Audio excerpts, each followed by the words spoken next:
Read the disclaimers, and please use common sense.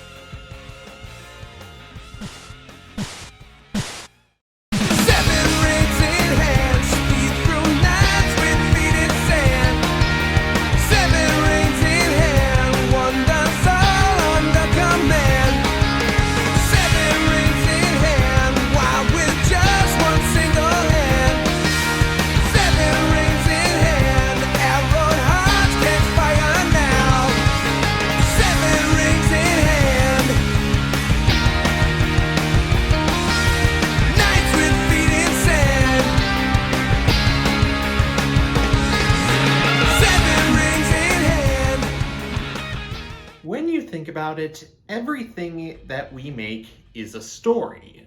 From the food we eat to the animals and people we care for, every one of those things has a story. And 1,826 days ago, I started telling the story of my journey as a collector. And over the past 5 years, writing this chapter of my story has been both frustrating and wonderful. However, every chapter must draw to a close. And I'm afraid that within the next few weeks, a chapter of my life will be drawing to a close as I graduate college. Even though I don't know what this means for me or the channel, what I do know is that even if a chapter of my life is ending, that means that I have space to write a new one. And so, to end this chapter of my life and this channel, it is only appropriate that I take you back to the beginning of not just the YouTube channel itself, but also my obsession with Transformers. Salutations, denizens of the internet! I'm Firebite27, and let us commence our analysis of Transformers Velocitron Speedia 500 Collection Cosmos. As a kid, I was fairly ignorant of Transformers. Sure, I got them every now and then, once in a blue moon situation, but they were never really something I considered myself a fan of, unlike other stuff like Lego. I honestly didn't even have any interest in collecting toys until I started watching videos by Jobby, MMPR Toys, and Few. At which point, I was interested in collecting figures, and I even started collecting some overseas figures from Uchu Sentai Kyuranger. However, it would take a catalyst for me to get into Transformers. And that catalyst came in late 2017 when my mom and I were out Christmas shopping at Target, and I just so happened to see Titans Return Cosmos on the shelves. And I was like, wait, a Transformer can turn into a UFO? That cheesy stuff is right up my alley! Why didn't I know about this sooner? And because Cosmos was such an important catalyst to my journey as a Transformers fan, you can imagine that he's very important to me. And I imagine he's important to me in much the same way that Bumblebee is to most younger fans. And so, when a new Cosmos was announced, you can imagine just how excited I was. However, with every new piece of information that was revealed about Cosmos, my excitement was steadily replaced with panic, because it was revealed that it was a Walmart exclusive. And the topic of exclusives brings me to a tangent that was originally intended for my buzzworthy Pterosaur review.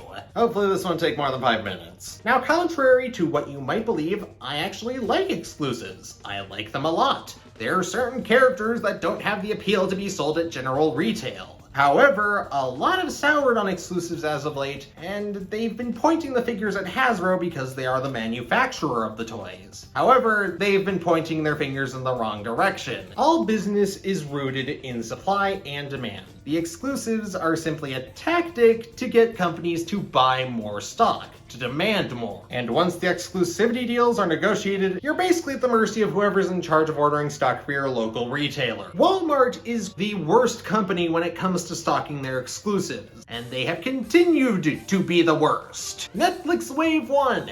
Everything is massively understocked, despite the fact that there are a few figures that are in high demand.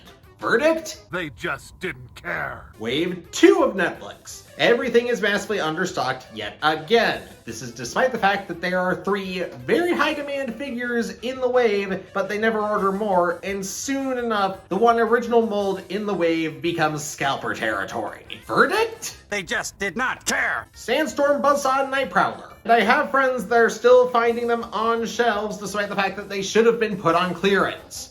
And they're also probably yellowing in their boxes. My verdict? They just didn't care. And all of these issues with the exclusives are further compounded by scalpers. I mean, honestly, you don't have to think it in just terms of the collectors. Think about it in terms of the children who want to buy something with their hard-earned allowance. Or, the grandmothers that are trying to buy little Timmy's Christmas present. It's just a scummy move. Wait, what are you doing? If you find scalping so morally reprehensible, then why did you buy both of the Origin Jazzes from Target? What?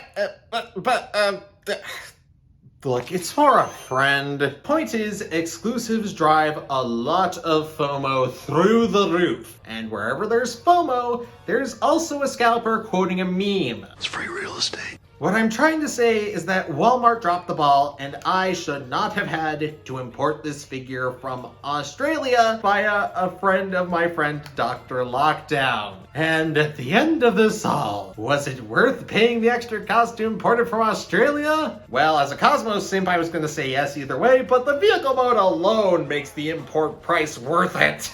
It's just so small, pudgy, and overall cute. It really leans into the churro cute characteristics of the G1 toy. But that adorability is far from the only thing I like about it. You see here, I've never said this out loud before, but I am a huge fan of cryptids and UFOs and all that stuff. They set my imagination wild. And also they play a big influence on some of the stories that I tell outside of my YouTube channel. I love cryptids, I love extraterrestrials, and I love UFOs. And to a certain extent, I think that they are somewhat believable. However, what I don't find believable is that a race as advanced as the Cybertronians would still have someone manually waving around a flag at the finish line. The flag is the first issue I have with this figure. I feel as though the flag is just trying to tell a dead joke right now. Like, oh, this guy turns into a UFO, because by giving him the flag and the boring job of being the officiator of the race, they have effectively stripped him of the ability to participate in it,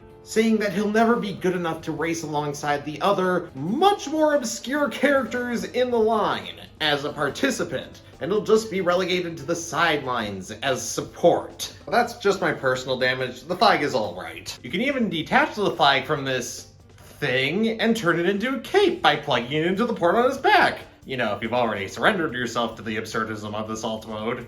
Weakened, puny human. And the port on the back is not the only feature the figure has. There are 2 side-mounted spaceports and some blast effect pegs on the front so he can persuade you to take him to your leader. And it also feels weirdly, grounded for something that gets lumped into the same category as flat earthers. And the panel lines make it feel as though it's something that's been assembled, rather than a single continuous object like most UFOs are shown to be. And let's briefly go on a tangent to talk about the packaging, because I wanted to talk about it in the Override review, but I didn't, and also because I find it really weird. For one thing, it's a total trip, for me at least, to see a figure packaged in its vehicle mode rather than its robot mode. I have never seen a figure packaged in its vehicle mode, and also the design of the packaging is weird. The overabundance of text on the boxes make them feel less like they're packages for toys, and more like they're web pages from the late 90s and early 2000s. And it's honestly kind of uncanny, almost like it's a product from Omega Mart that's being sold in the wrong timeline. Omega Mart. Now available at Omega Mart, organic cage-free landmines. Only $19.99 each. But these great deals won't be around forever. Be sure to get them while supplies last, and start your spring off with a bang. Omega Mart. You have no idea what's in store for you. Oh my god, Ryan, it is the packaging. Nobody cares about the packaging. So, before we go on to the robot mode, let's do our size comparisons. Here he is next to my last review, Earthspark Twitch, my last Velocitron Speedia 500 review, Override, Velocitron Speedia 500 Road Rocket, Origins Jazz, Mirage, Tarn, my other toy of this character, Titan's Return Cosmos, the other figure that Doc sent to me, Premium Finish Siege Optimus, a standard Futama, standard Cam Sparkling Water, and Broadside. So I love this vehicle mode for what it is. It's a silly flying saucer, and I just love flying saucers on principle because they're cool and I think they're fun. However, you will have noticed that I have failed to be objective during the course of the vehicle mode section, and that's because the objective flaws and highlights of the figure do not present themselves until we reach robot mode.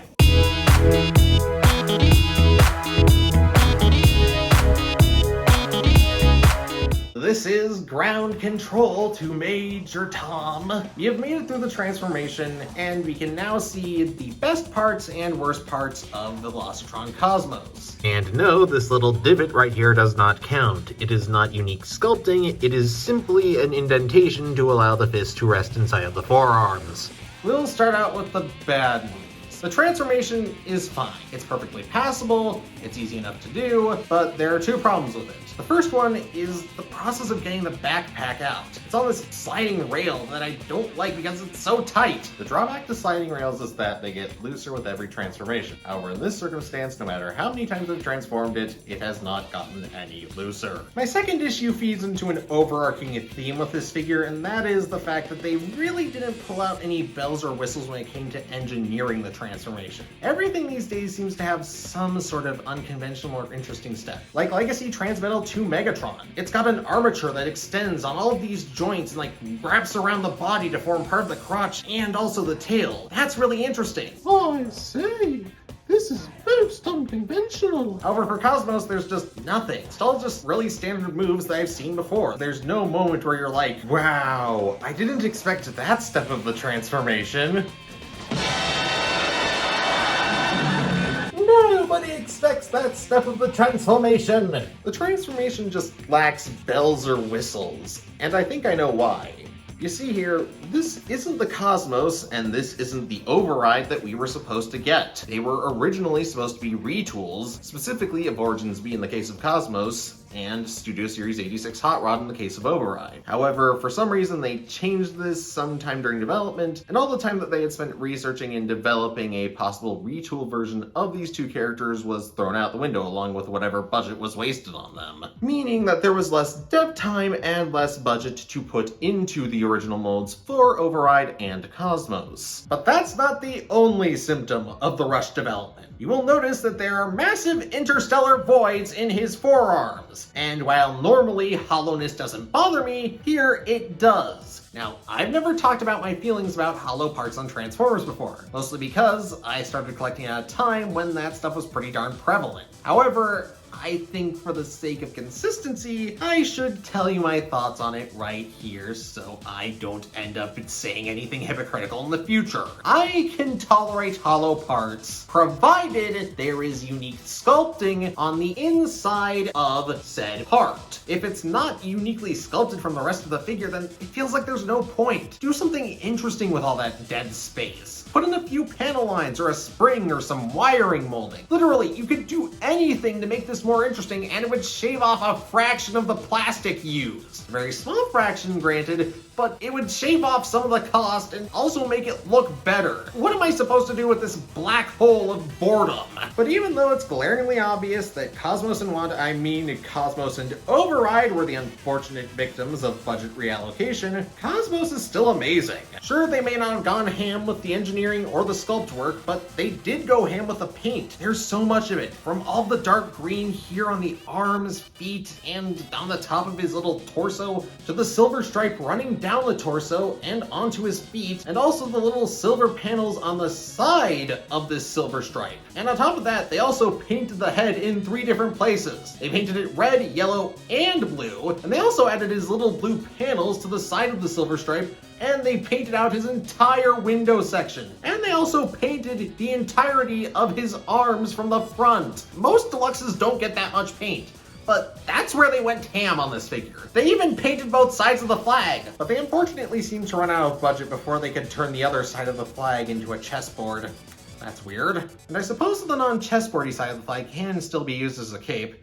Give it some Super Mario World vibes. Can ya tell I'm excited for the Mario movie? You better not mess this up, Illumination. And without the flag, this thing is free to be, a bubble wand? The thing Miko uses to bonk people during her idol animation? The way Cosmos reminds you that you are in fact watching the Disney Channel? Okay, I'm joking. Obviously it's a gun, but if the instruction manuals hadn't said that, you would have probably come up with a similarly ridiculous justification yourself. And honestly, anything non-weapon-like seems a bit more appropriate for Cosmos than any gun would. Besides, Cosmos' role in the race is as the referee, or roll-for-ree.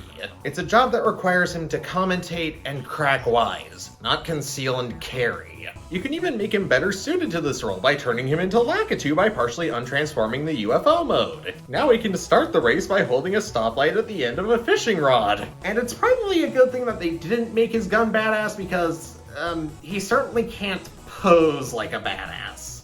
This is where we get back to what I was talking about earlier. If you would, Maya? Cosmos' head is on a ball joint, and it has a greater degree of upwards and downwards movement than most Transformers. His shoulders are on universal joints for vertical and horizontal movement, his arms rotate at the bicep, and his elbows bend close to 90 degrees, and he has no wrist swivel. Rotation at the waist, universal joint at the hips for forward, backward and outward movement, hinge at the skirts, swivel at the thigh, 90-degree knee bend, pivot at the ankles, and if you untransform him somewhat, back and forth movement at the ankles.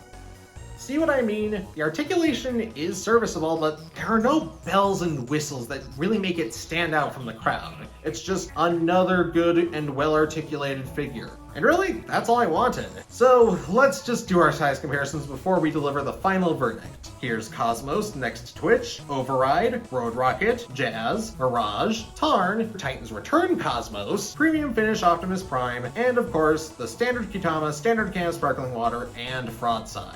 In conclusion, exclusives are the ultimate manufacturer of FOMO. And when FOMO causes your expectations to skyrocket, it's hard to not be let down no matter how good the final product ends up being. And when you think about it like that, it's honestly no surprise that the biggest disappointments that I have had as a collector have come from figures that received near universal praise, while the biggest surprises I've had as a collector have come from figures that had negative criticism leveled against them. And sometimes the most enduring among my favorites are figures that I went into completely blind.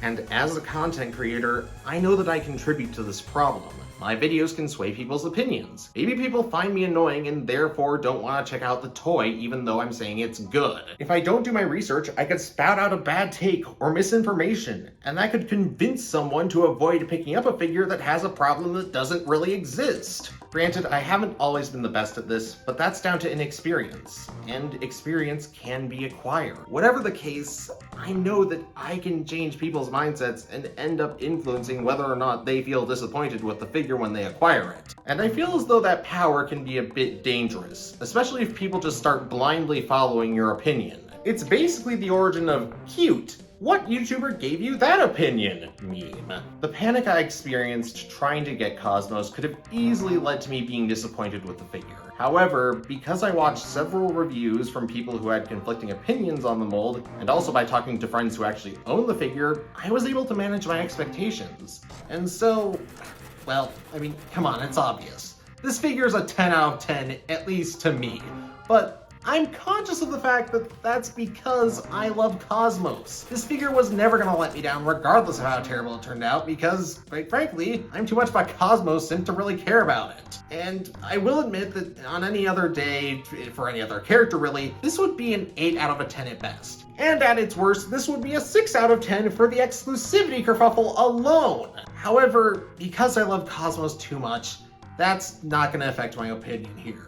It's a 10 out of 10, and I love it. However, what happens when the expectations don't pay off? What happens when your hype grows out of control? What happens if, say, you end up finding that figure you were really looking forward to doesn't meet the demands that your brain had in mind? Well, my friends, you'll get the subject of my next review. Once again, the biggest thanks to my bestest friend from the land down under, Dr. Lockdown, and his friend, who preferred to remain anonymous, for getting me this cosmic anomaly. Thank you for a fabulous 5 years on YouTube, and until next time, this is Firebite27, over and out. Roswell that ends well!